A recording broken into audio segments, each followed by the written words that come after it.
science knowledge only adds to the excitement, the mystery, and the awe of a flower.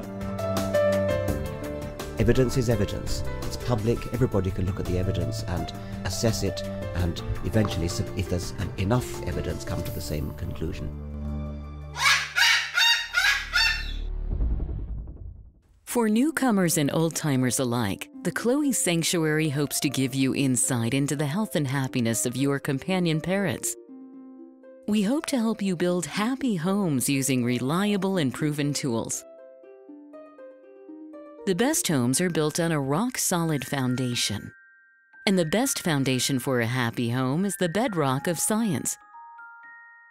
When we stand on the shoulders of giants, the scientists who have worked long and diligently to understand our companions, we can reach new heights of understanding. And understanding is the key to success. I think treated, most of these birds have a good prognosis, and I would say in... What does avian veterinary medicine have to tell us about our feathered friends? How can we prevent illness, see the signs of disease before it's too late, and care for our birds through ill health? What light does behavioral science shed on their nature, needs, and hopes?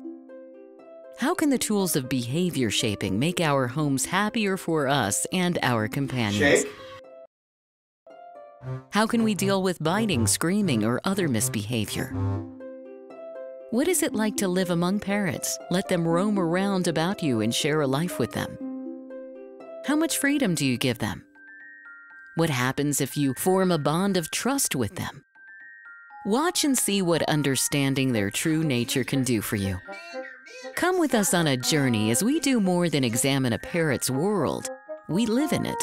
Make some popcorn and bring in a few wood blocks. Let everyone have something to chew and a comfortable place to perch. Cockitude is a presentation of the Chloe Sanctuary for Parrots and Cockatoos, a nonprofit charity dedicated to the empowerment of captive parrots and public awareness. I'd like to do a big shout out to those people who make this video cast possible. Cockitude would not be possible without our patrons.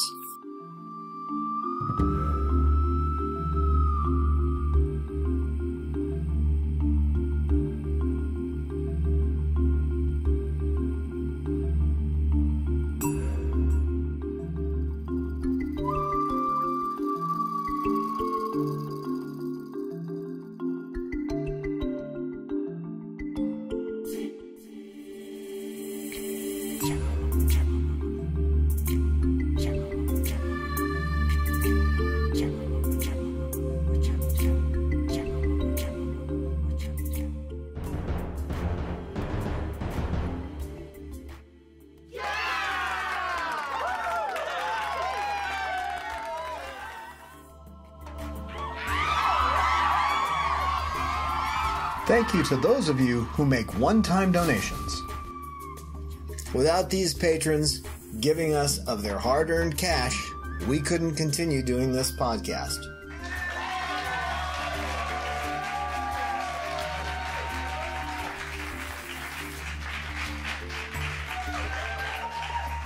I'd like to urge you to please give us at least $1 per episode. We do 2 episodes a month. We'd like to do more, but in order to do that, we have to have the time. And right now I'm spending a lot of time trying to beat the bushes for the Chloe Sanctuary. It's not easy taking care of birds that are severely damaged, both emotionally and physically. So, please, I urge you, become one of our patrons. And I'm sure that Peaches would thank all of our patrons in person if she got the chance. We try to answer questions from our viewers as we can. If you are a patron, be sure to email us at patron@chloesanctuary.org, and your questions will take precedence. We always put our patrons first because they put us first.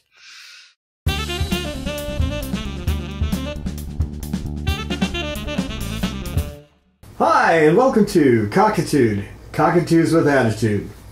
Episode 72, The Real Cost of Owning a Parrot. Well, you might think I don't know. What do you think, Lucy?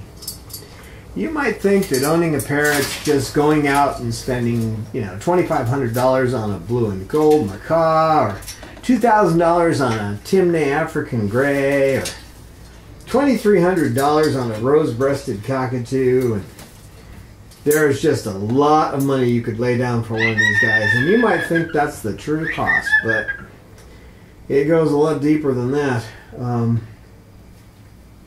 You can get a palm cockatoo for around $40,000. But all of those costs they're just scraping the surface. There's so much more that goes into being with one of these critters. Are you a critter? Not a critter? No. What are you, a Lucy? This is the Lucy, and there's the Cecil bird. Hi, Cecil. He's the Elvis of the bird world, aren't you? The Elvis of the bird world. He also does FaceTime really well. So he's doing FaceTime with me right now. Different kind of FaceTime than most people know. Right, little girl? You need to sit on my chest. And I'm going to put my legs out just because birds like to climb up and down on them. They do, don't they? Yeah.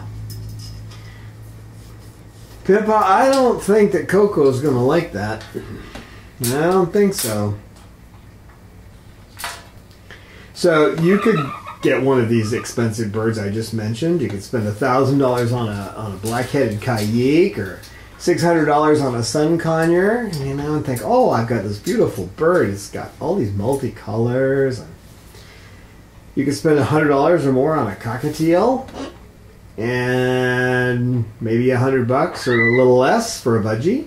You might even get a budgie for $20. But now you're getting a bird. Budgies don't live that long. A bird might live 8-10 years, less than a dog. Most of these, like a cockatiel, lives 25 years. That's quite an investment. And they don't do well when they get transferred from one person to another. So what's the true cost? Let's frame this in a different way, okay? What's the true cost of having, hey, Pippa? Yeah, don't go over and get on the camera. Thank you. Thank you, little girl. Good girl. She's gonna fly. Where are you gonna go? No, no, no, no. Okay. You have to let go. That's the key. Yeah, well, you gotta let go. Yeah, this little one before we got her swallowed lead, so she doesn't always figure things out that well. She's getting pretty good, though, aren't you, kid? Yeah, we just recently found out that I heard this bird wolf whistle, and I said, I've never heard that before, and it was her. She was up on top of the railing where she likes to go. No, Pippa, you can go on the floor, but I don't want you going over to the chair. Pippa? No, no, Pippa, no, no. Good girl. Good girl. You see me, I'm using the reinforcers now. This is a secondary reinforcer. She knows what good girl means. Yep. And she understands the other word, the NO word. So what's the real cost of having a monkey with wings living with you? You can sit over here. You can sit up here. That's all right. You can sit down here. No biting the other birds and no threatening. Come on. She also grips. She has that Velcro grip, and I'm sure that's just because of her lead poisoning, the after effects of lead poisoning. So you've got a 2-year-old with a pair of pliers and a foghorn. So how long do you think you could stand 125 decibels? It's like a foghorn, you're out at the stadium and some irritating person is blasting a foghorn. They can do that for hours. Every 2 seconds. Every second. And they can go on for hours if they're not properly dealt with. There's so much they need. And no matter what you do, you're going to get vocalizations. Yeah, that's what we call them. We call them vocalizations. They call it screaming or squawking or whatever, but they vocalize. And they're going to chew. These are not optional. Okay? So, if you've got wooden furniture, or furniture that can be destroyed in any way, they'll eat the... Well, you can see it. They've chewed into this. They've chewed into my clothing. When you're not paying attention, I see some. They'll eat the clothing right off your body. It's just natural for them. Now, that's not to say that the cost of replacing your clothing and replacing your furniture, replacing the molding around your doors, replacing your doors, I've had to do that, okay? Because they finally just chewed through the door. I recommend solid doors or those metal doors with the foam interior. They're not going to chew through the metal, okay? So that's your best bet. But see, although they're always going to chew and they're always going to vocalize, you can use applied behavior analysis or the subset of training tools we call reward training. You can use reward training to help them make better choices. In the old days, they used to say, I gave my dog the command to sit. Well, you don't give any animal a command. You give them a cue, okay? There's certain things, like when I put my finger out in front of a bird like this, he's not going to do it right now. But normally, if I put my finger out like that, they'll just step right up. That's a cue. Finger in front of me, looking like this, like the letter D in sign language. Looking like this, they'll step up, okay? I train them to respond to just the hand signal, or I can say step up. They understand that too. So you can train some of this behavior so that it's less obtrusive, but they're always going to have it, and you're not going to get rid of it. Now, when you walk into the store and you've got your wallet full, or your purse is stuffed with money, and you decide you're going to get a bird, you start looking at the thousands of dollars you're going to spend. Now, that doesn't mean you can't try to find them on eBay. But you're getting something from someone that could be sick. It could have many diseases. These guys, normally in the wild, they don't get many diseases. It's things that we've created in our world, mainly because we take large amounts of cattle and put them all together in a field. And that gives a place for new diseases to be bred. And most of the really debilitating diseases these guys get are actually, they come from cows, okay? From herds of cows, steer and that kind of thing. So they're called bornoviruses, and they're pretty devastating and killers for the most part. So you're at the store, and you really should rescue birds. You should find a bird that needs help, learn about them, and get a bird that needs help. Okay, commit to that bird for life. That's the way you should do it. But let's just say you're at the store, like the average person that wants, I want a bird, something different. Something I can keep in a cage and say, oh, how pretty. It doesn't work that kind of way. Remember, they're monkeys with wings. Actually, they're not monkeys. Avians are much more, they're much more friendly than mammals. Mammals generally aren't that friendly. So, and you look, I've got $2,000 to buy a bird. Well, they've got a bird that fits right into your needs, but it's $1,500 and you need a cage. So a lot of these places will say, well, no, you can get by with this cage. No, you can't get by with a cage. If you've got one of these birds, they really should go into, if you're looking at a sulfur-crested or an umbrella or a macaw or something like that, they need to go in a 4-foot by 3-foot by 6.5-foot tall cage. And that's still too small, but they can survive in something like that. If you get them a small cage, and if you think like here's a good example, you get him a small cage with small bar spacing and tack welds, he'll just pull it apart. I'll put in a picture of one of the cages that he just tore to shreds. I used to just repair them, but I did find a cage that has bead welds instead of tack welds. A tack weld is literally like that, like they just tacked it together. A bead weld, they put a bead of metal there. He's actually broken a few of those welds too, but if it's tack welded, he'll get out. So they may say, well, here's this $300 cage, and you can use that for a while until you get a bigger one. Don't ever think like that. Because the expense of going with a small cage can be a lot worse. If, for example, Cecil was in that cage, he could bust himself out within an hour, easy, probably faster, but within an hour, pull the cage apart, and go in and start eating your home. Now, it's not his fault. It's the fault of the clerk who told you, oh, you can get this until you can get something bigger. You know, remember, they're just capitalists. They just want to make money, and they don't care. They don't care about these birds. Now, not to say there aren't some that do, but for the most part, if you're talking to a breeder or if you're talking to a bird store, they're only in it for the money. Okay? I'm saying for the most part, there may be exceptions. Okay? So if you're going to get a bird, a small cage, which is going to cost you a lot less, right? Think of Steve Martin, the jerk, when he goes to work at the gas station and the guy gives him this little room, doesn't have a toilet, doesn't have any place to cook, there's nothing really, and he doesn't even really have a key to get out of the place. Well, that's kind of what it's going to be for them. Now, Steve Martin was very appreciative of having this silly little room that he lived in, okay? It was okay for him, but it's not okay for these guys. Peaches is an amazing personality. Her daily maintenance requires dedication and mindfulness. She requires 2 forms of medicine, 7-course meals, and effort to entice her to eat.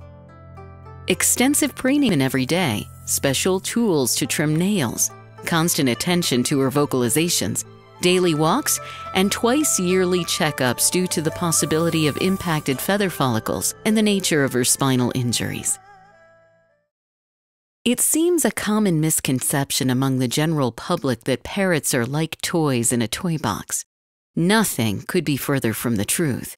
They are complex creatures. Recently, scientific studies have shown them to be at least as intelligent as chimpanzees. Every captive parrot needs special humans who will dedicate themselves to understanding them, those who know their species as it lives in the wild, special people that understand their social, mental, and physical needs. They need to be understood for what they are, and not as merely human companions, as circus performers to bring smiles. Peaches needs all this and more. She is our special girl. Will you help us care for Peaches? Please make a donation today at our website, chloesanctuary.org. That's spelled CHLOESANCTUARY.org. As a special thank you for your donation, we will joyfully send you a postcard with Peaches' happy face.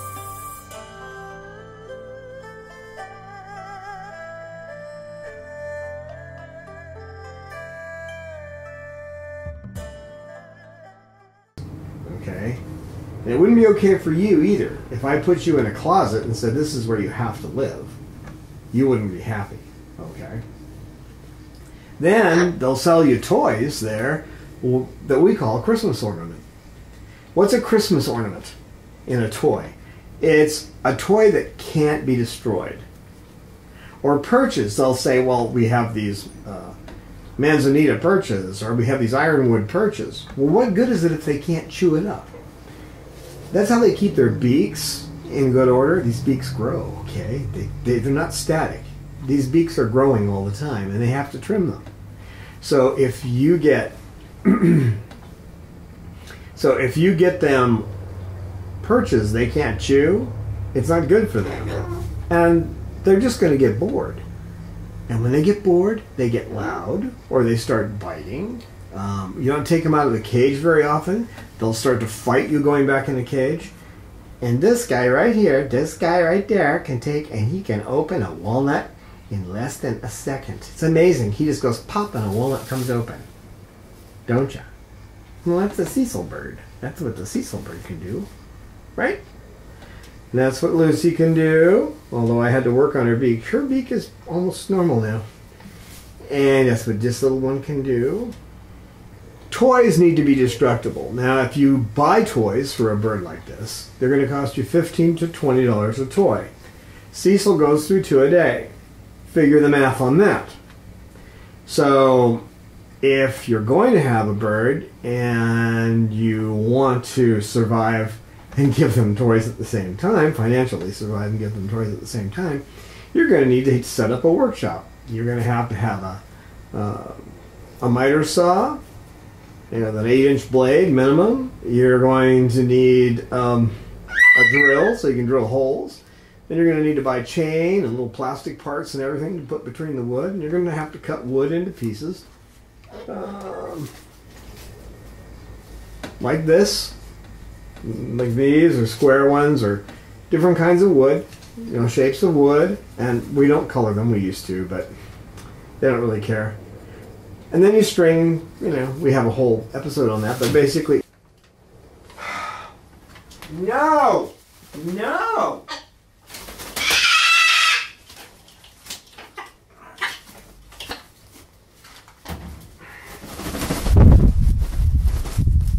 Get over there. Go on.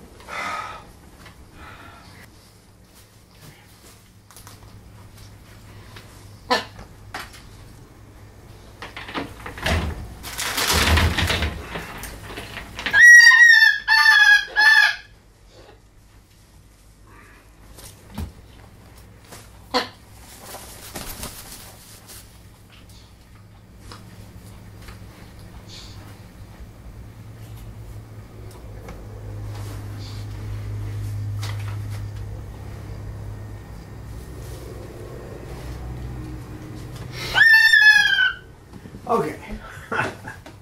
It's always fun to try to get her off of something. Once she gets those nails latched into something, and you go to pull her loose, she screams and has a whole fit just like you're killing her. But you're not hurting you. We wouldn't hurt the Pippa, because we love the Pippa. We do. You know that. You know that, you big silly. So, we're not going to mention the vet bills, the toys, the proper food. You got to feed them pellets, but you also have to, and I suggest cooking for them. You need to make them a mash. They need to have fruit and vegetables, a little bit of fruit. So a mash, we have a couple of videos on that. Bob's Mash is the one that they get right now, and it has pellets mixed into it. You need to have a full medical kit for them. You need to have super clot in case they get hurt, because these guys don't have much blood. So if they start bleeding, they bleed out quickly. You need a hemostat, and you need to know how to use it. So you're going to have to learn how to be able to pull a feather in case they break a blood feather. What happens is if there's a blood supply in the feather, and the feather breaks, they're going to bleed out through that feather, because it's kind of like going outside and taking the valve on the side of the house and just turning it all the way on, and just letting it flood out, because it's arterial flow. So they're going to die. So you need to pick up some skills as a vet technician. Then don't forget the bandages. Not for them, for yourself, because they are going to bite at some point. There are some birds that won't, and Chloe's never bitten anybody. There she goes with grabbing me again. There you go. I put the chair where you can get to it. Okay? So if you have to sit in the chair, it's alright. I don't care if you chew on it. That's okay. Let's see, what else? You're going to need earplugs and flight-rated earmuffs. Believe me, there are times when you have to use them. When I put them on, I'm around 13 birds, okay? So when I put them on, what I hear is my tinnitus. I hear this constant ringing that my brain tunes out most of the time. I can hear it right now because I started thinking about it. What? What cause? Okay, good girl. I'll talk at you. Hey, pretty bird. I say pretty bird to her because that's the only phrase that I'm aware of that she knows. So you're also going to need to figure on replacing your wardrobe a little more frequently than you have been. Lorelei is a good example. She'll eat the buttons right off your shirt. She hasn't seen the button on here yet, I don't think. Lorelei? See the button? See? It's a button. Button? She knows what a button is. And now she's looking at me like, I gotta get over there and get that button. Now your shoes too, sometimes they just attack shoes, because it's not your feet. If you want to go to the chair, you can now. It's alright. Pippa, that's alright if you want to go to the chair, but you can come up here if you want. Well, I know. That's a good girl. I'd rather have you up here, just because I like to have you around. You can sit on the chair if you want to now, okay? So they'll go for your shoes, your furniture, your remotes, your keyboards, pretty much anything that they could play with. So you got to figure that it's going to happen, and you're not going to get too upset about it. I like to think of it this way. One of my teachers said that you should always think of everything as being broken. So the glass is broken already. The remote's already been shredded. So when it does happen, it's just the inevitable. All right. And these guys in the wild, they're kind of the destroyers, and it's a good thing. Usually they destroy old branches, and you know they're spreading seeds around because they eat part of the food and throw the other part away. And if you think about the food as having a handle, in other words, you don't want to get icky stuff on your hand. So when they've got that in their foot, they don't want to get icky stuff on their foot. So what they're going to do is eat it right down to that point where the next bite's going to get it on them, and then they're going to toss it. So I call that the handle, okay? Another expense is vet bills. Just standard. Just a vet check with a CBC, a complete blood count. It's going to cost you about $300. If you're just walking in for a physical exam where they're just going to look at the bird, it's $60. So they need their own credit card. Okay? You need to have a credit card that's just dedicated to the potential for illness, the potential for disaster. Hi, Cecil. You're so quiet. Usually he's causing trouble. That's what, well, when the cameras are up anyway. That's why I brought him in. I thought, well, have somebody that causes trouble. And he's just sitting there. He's such a good bird, though. You are such a good boy. And then, for example, with Peaches, she had, because she does have an injury to her neck, she has 6 fused vertebrae, so she wasn't able to preen herself, and nobody was preening her. So when I got her, she had impacted feather follicles.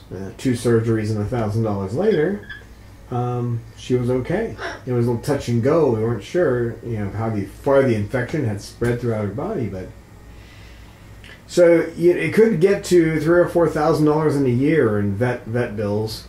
Toys, one bird. If you have your own toy, you know, own toy shop where you're making your own toys, you can make a toy for about. Oh, beautiful song, Peaches. Beautiful song. Beautiful song. Is there another verse? Oh, there's another verse. Good girl. Hello, Peaches. So, you know, toys you're talking, like with him, I can make a toy for about $1.50. So, because you're reusing the chain and you're reusing the small parts, that kind of thing. So, $1.50, it's $3 a day. That's only $90 a month for one bird. Now, you may get a bird that only eats, you know, chews up one toy a week. Then you got to work to try to get them to do more, because if they don't stay active and if they aren't engaged, then they're probably going to go insane. So you have to work with them to get them to play with toys. We're working with this one. She didn't play with many toys. She's starting to now. Yes, she is. She's starting to. There's so many things that can go wrong. Chloe had a problem with her liver, so the renal shunt came in place, which meant she was bypassing her liver, and that meant that she looked like a lot of pee was coming out. Most people would think that was diarrhea. No, that's not what diarrhea looks like. That's when the solids that they have in their poop break up and become indistinct. That's what we call diarrhea. When you get a whole bunch of extra water, that's usually a problem with the liver. So, blood feathers. I remember when Simone was here, she had a blood feather and I fixed it, and the way she told me she had a problem with her feathers, she came up in front of me and stuck her wing out. This is how smart they are. The next time she had a problem with her foot, she came over and stuck her wing out. So that was the sign for I need help. That became the sign. And you'll find that with these guys, you'll get a whole bunch of language like that between you. Now, they hide their illnesses, so you're going to need a scale, okay? And you're going to have to learn how to read poop.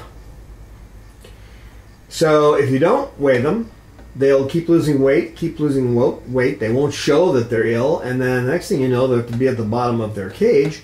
And as Dr. Young at the Discovery Valley Animal Hospital said, one of the reasons he doesn't prefer to see birds, new clients, right, are coming in with a bird that's been sitting on the bottom of the cage. Well, it's already dying. So it's no fun. Now, it's great to see people who understand birds, and they're bringing them in because they notice that there's a problem. Okay? But I usually hear from our vets that, wow, you know, other people wouldn't have noticed that problem. Okay? They're surprised that I even saw it.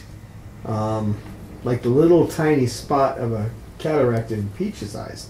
She's already been to the eye doctor. Although he said by the time that cataract needs to be fixed, he'll probably be dead and you'll have somebody else doing it.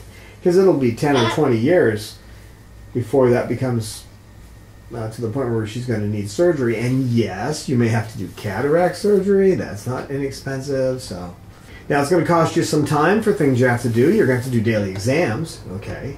And you need to be equal to at least a vet assistant. If you're not up to at least the standards of an avian veterinary assistant, you're going to have major expenses at the vet because you're not going to catch things when you need to catch them. Okay? You need to be able to check their eyes and check their beaks and be able to open and look inside their beaks, and you can do all that. This reward training is all you need to know. Now, it's a test of your will, too. If you don't think you can handle a bite, you don't get a bird. Because that's the cost of owning one of these guys. You don't really own them, but the cost of having one is that you have to put yourself in harm's way when it comes to biting. They may just be doing it because they're afraid of something. They may be doing it to warn you. They do that. They'll warn you by biting. In the wild, when they reach over to bite their mate, they're biting feathers. But when they're biting us, they're getting skin. So it tends to hurt a little more than when your feathers get bit. And if you think that you can just get a bird and later on give it up because you couldn't work it out, the cost of that can be some real guilt. It can fill you with guilt, and you may have to live with that for a long time. So that's a cost to figure in. So if you're trying to find a home for a bird that you can't handle, there's scammers out there who are going to come and take the bird and say they're going to take it home with them, and they're going to sell it for profit. We used to have people show up like that at meetings. One couple showed up, and I found out later what they were doing. They were going out to the swap meet, and they were having people take pictures with a bird and then selling the pictures to people. So they wanted birds of every species so they could pull different birds out of cages in order to make money, right? We figured them out in a matter of a couple of weeks, and they never came back. Then you got to train them to sit in a harness. You know, wing clipping really isn't an option. I know people will tell you it is. Now, most people think, well, you know, the wings will grow back. Well, that isn't always true. If they're cut improperly, it could damage them. And it could be the beginning of feather destructive behavior. I mean, these guys are all keyed into feather destructive behavior because they were raised away from their parents. So the chances of coming down with feather destructive behavior are pretty good, unfortunately. So cutting the cutting the wings can cause that to happen, can cause it to break out. Although they all have that tendency because they were raised in captivity. If you clip the wings, you're just increasing the chances of that happening. And they can still get away from you. All they need is a little breeze outside, and they can catch the wind, and then they can't fly back to you, so that's not a good option. Now, they need the exercise. That's why you want them to be able to fly. A paleobiologist was studying the development of flight in birds, and one of the things in his calculations, he figured out is that they only use about 10% of their metabolism in any other kind of activity. That's the maximum. When they're flying, then they use it all. So from 10% to 100% of their metabolism. That's why you need them to fly. So you got to harness train them, and then you got to, there's a whole bunch of work to that. So that's one of the costs. Again, that goes into your time account. Time you're going to need to work with them. If all these expenses seem like too much, well, get a dog or a cat. I mean, most people know how to deal with them. They're not an animal to get just because you want a change of pace, okay? Then another thing you'll run into, you go to a bird store and they'll say, well, this isn't it. Don't do that. Come here. Nope, we're not going to do that. Leave her alone. They'll say, well, this will make a good starter bird. There are no such things. All these birds are intelligent. Even the budgies are intelligent animals. They are not starter birds. They have their own personalities, and they deserve to be treated with respect. You don't get a bird as a starter bird so that later on you can get rid of it and get what you really want. That's just the wrong thing to do. So there are no starter birds. Now people will get a little cockatiel and they'll call it a starter bird. They live 25 years. More than twice the life of the average dog. And people are going to get that as a starter animal? No. And budgies can talk. So, I mean, in fact, there's a video called Look Who's Talking. And they have a budgie in there that has a vocabulary of about 300 words. So you don't want to fall prey to the starter bird idea. So the cost you're going to incur when you bring E.T. home, most people have no idea what they're getting into. I didn't. I'm not saying that I'm any better. I was starting to study about birds, about parrots in general. And then somebody basically said, you can have this one. And that's where it all started. And I hadn't had the time to get the knowledge I needed to work with them. Now I'd like to read you something that I wrote that means a lot to me. And it tells a lot about the story about living with these guys. And then we'll come back to our regular episode. And I'm going to use that time to turn the air conditioner on, so you won't be hearing the sound of these birds during this. So someone's climbing on the... That's very nice. You're going to climb up on there? Okay. That's all right with me. This is our air conditioner time because it's 96 outside.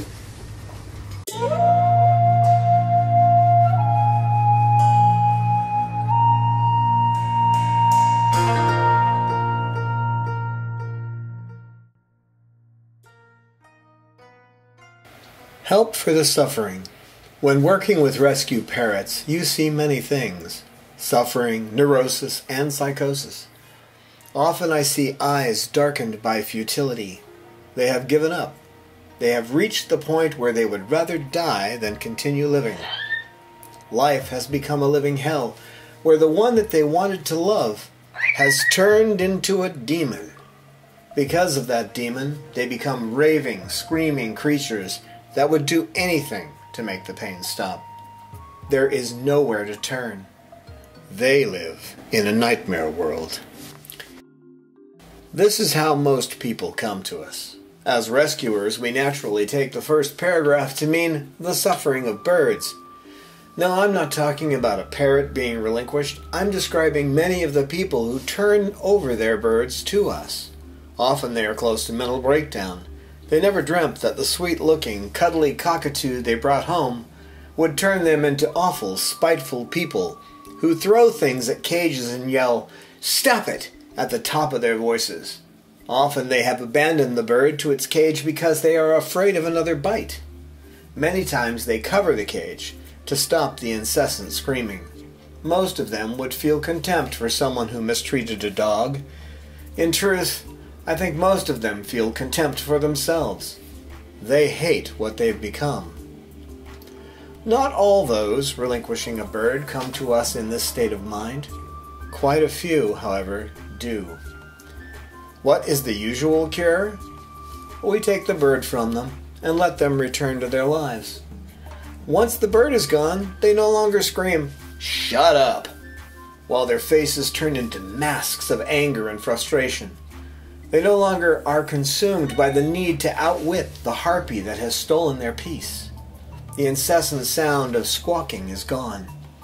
The beautiful bird they once wanted is now living somewhere else, and it doesn't matter where. They cannot help feeling that they somehow failed the bird, and this still haunts them. Time slowly buries those wounds.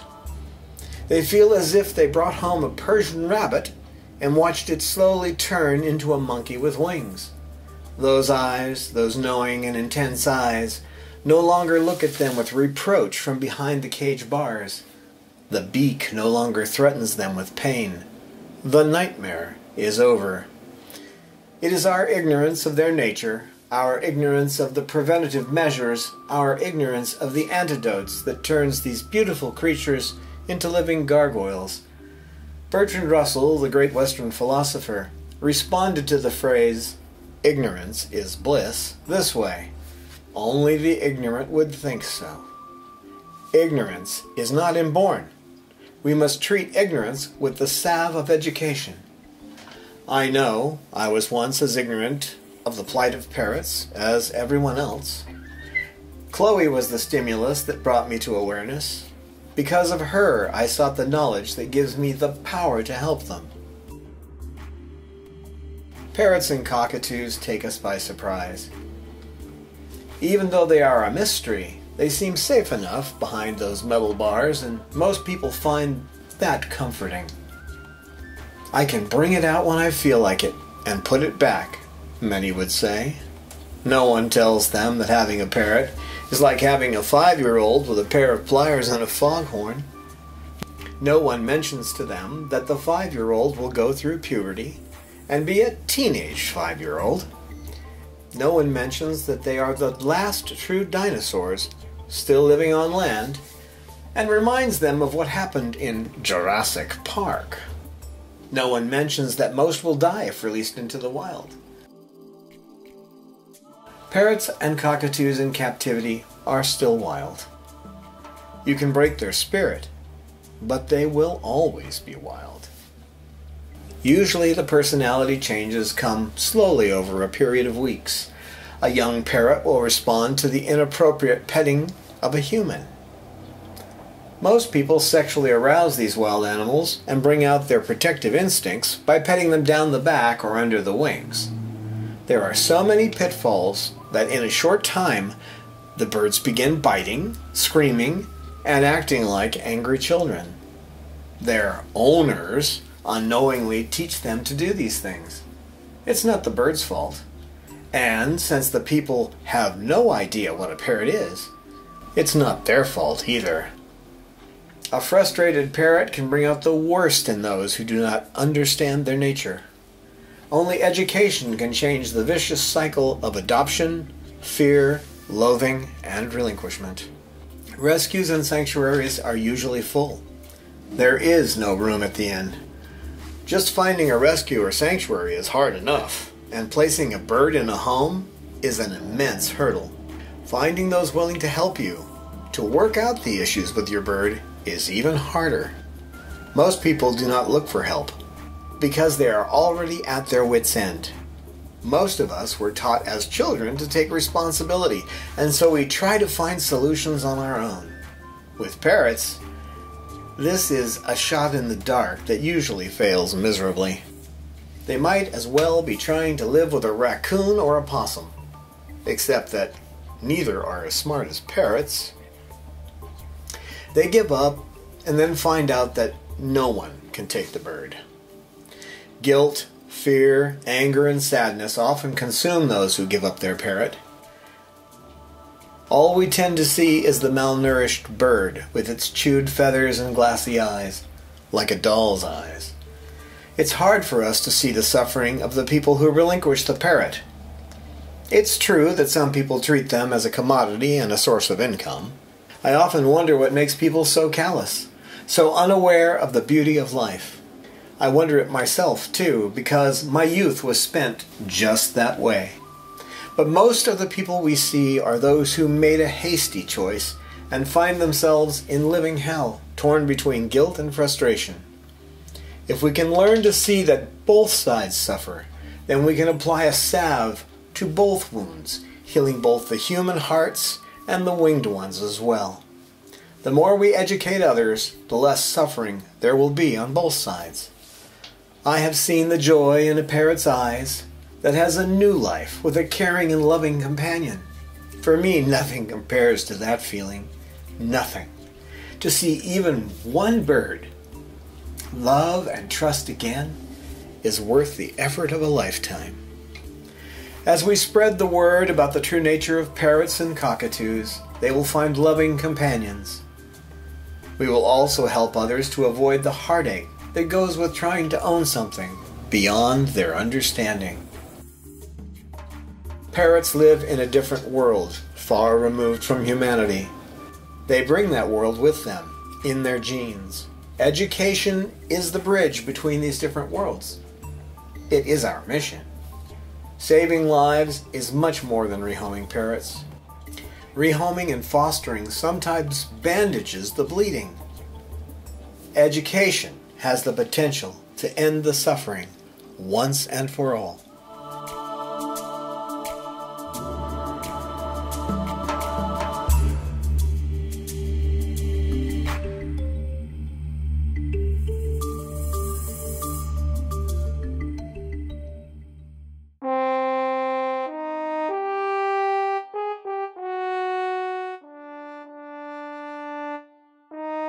It is ignorance of Bob's nature that turned Babaloo into a living gargoyle. Bob's would-be parents made a hasty choice and found themselves in living hell, torn between guilt and frustration. I have seen the joy in Babaloo's eyes now that he has a new life with me as his companion. To see Babaloo love and trust again is worth the effort of a lifetime. But, once again, Bob is heading toward the pain of separation. My heart nearly broke the day I discovered that he was heading toward a cloacal prolapse, that his life will be cut short. To find love and acceptance and then have it stolen away from you by failing health is too much to bear. We can slow the progress of his failing health, but we can't stop it. He will need several surgeries, and eventually, Babaloo will die. We want to give him the best possible life until that day.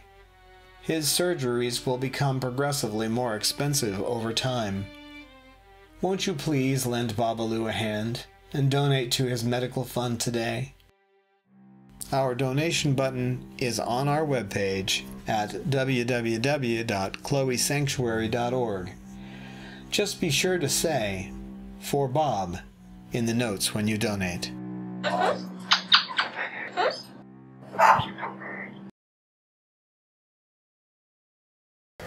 The most important cost of owning a parrot is for the education that's necessary for you to know how to deal with them. Classes and books aren't cheap, and they're few and far between. So, but I'm telling you right now, it's going to cost you a lot more to learn from the College of Hard Knocks. Now, you'll talk to some people who'll say they never had a problem with their bird. Their bird never did anything that was an issue. There are situations like that. I mean, you could have somebody who walked into a nuclear facility and was able to keep the nuclear power plant from blowing up. just by kind of guessing what to do. That could happen, but it's not the situation you want to be in. You don't want to live next to a nuclear plant that lets anybody walk in and start playing around. With intelligent animals, it's best to have some skills, you know. I was at a rescue event one time, and there was a lady there who showed me her lip, and she had a little line from here almost halfway down her lip to her chin, and she went, "Oh, super glue." And a Moluccan that she had rescued came over while she was sick in the chair, and she had fallen asleep and bit her lip, and she had to glue it back together. That's now the bird that she trusts the most, because she understands how to work with birds, and she worked with them. And there was one gentleman who was telling me he felt sorry for his bird, so he went and got him a friend. And so when he put the female in with that bird, after that, neither bird would pay any attention to her. Yeah, if you understand the way they work, you would know this. So what did he do? He got rid of them both. Lady with a military macaw, and she said she had it trained because it would run over like it was going to bite her foot, and she would grab its beak and then scream at it. It liked that. It was a game. The truth is, the bird had her trained. When he wanted to play the game, he ran over and pretended to want to bite her toes. And then, of course, Cecil breaking out of his cage. And this situation here, I can't let this go on too long. Right now they're preening heads, and that's okay. But if he starts moving anywhere else, this is a male and female situation, and I have to separate them. That's right, Cecil, isn't it? You know. And you never know when one's going to develop a health problem, like Bob, who's got a prolapse. So, those can be expensive situations to deal with.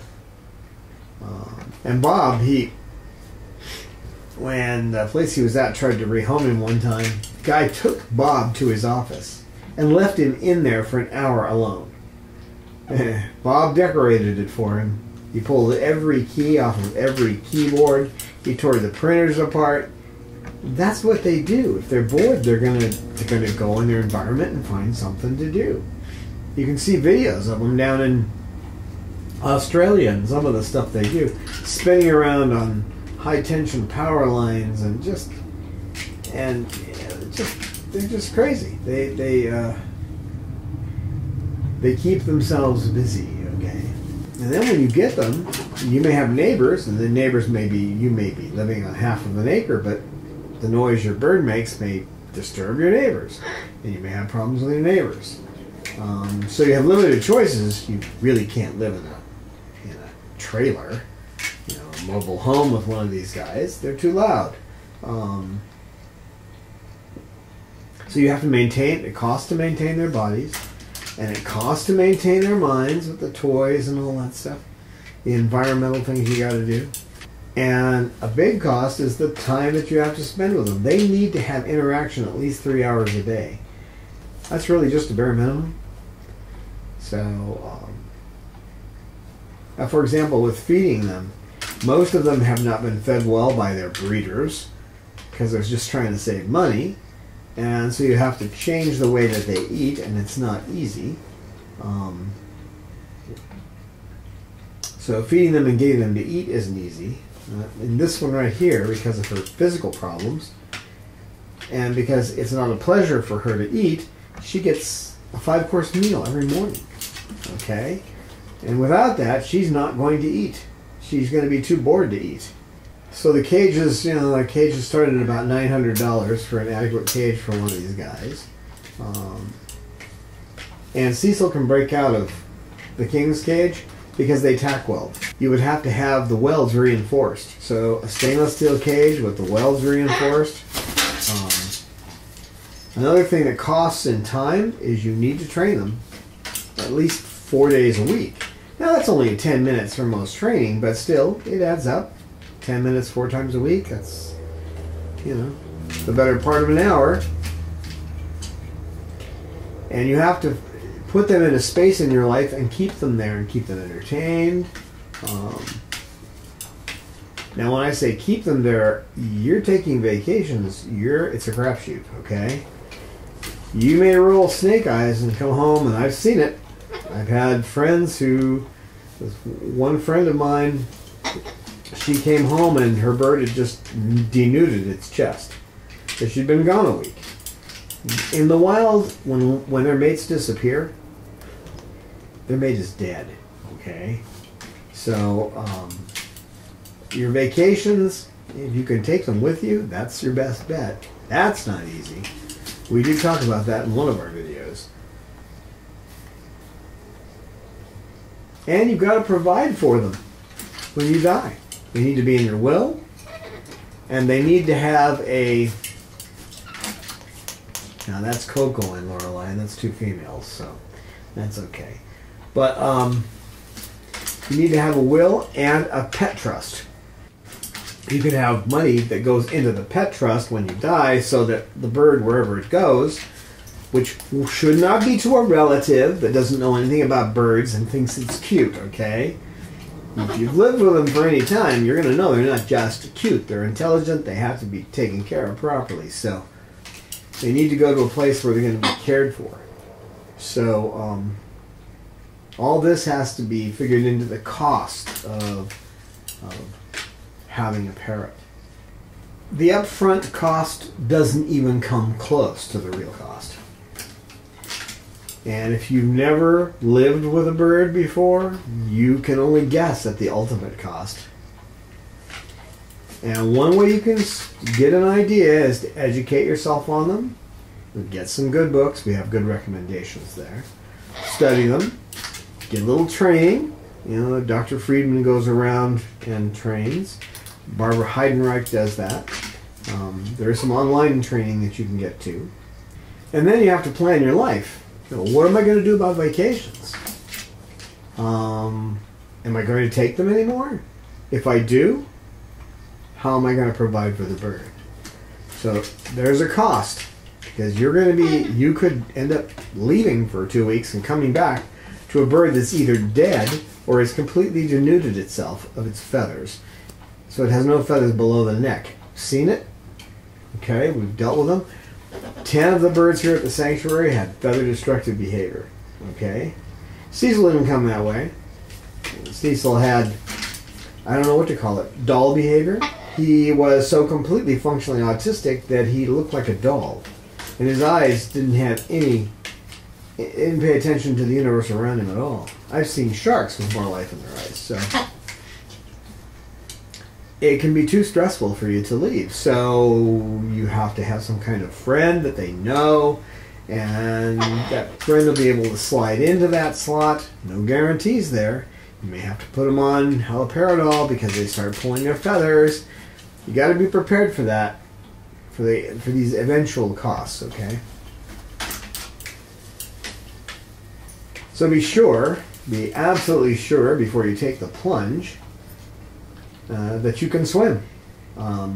There won't be any lifeguards out there looking out for you or the bird. So if you decide after examining these costs that you want to devote your life to a bird for the rest of your life, I can honestly tell you that it's one of the most amazing experiences you can possibly have.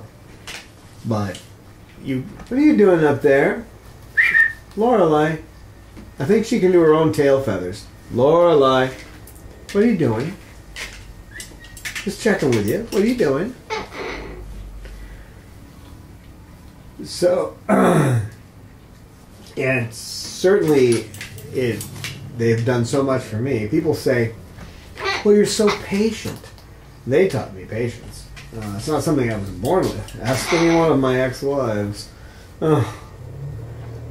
Was not a patient individual. And I was not the most positive of people. Usually I would be attacking myself first, and then everybody else was falling around me. So they've taught me a new way of looking at life. Haven't you, Peaches?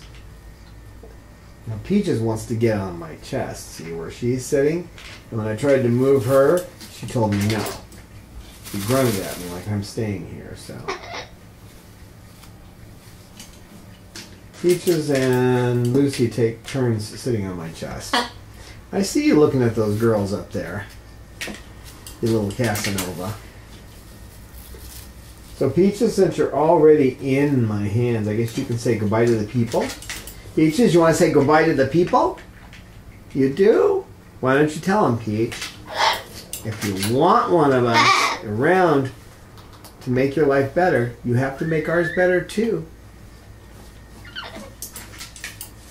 Thanks for watching. We'll see you next time. We welcome your feedback on our videos. We look forward to your insights, tips, questions, stories, and pictures. You can email us at cockitude@chloesanctuary.org, reach us on Twitter @Chloe Sanctuary, and join with us on our Facebook Chloe Sanctuary page.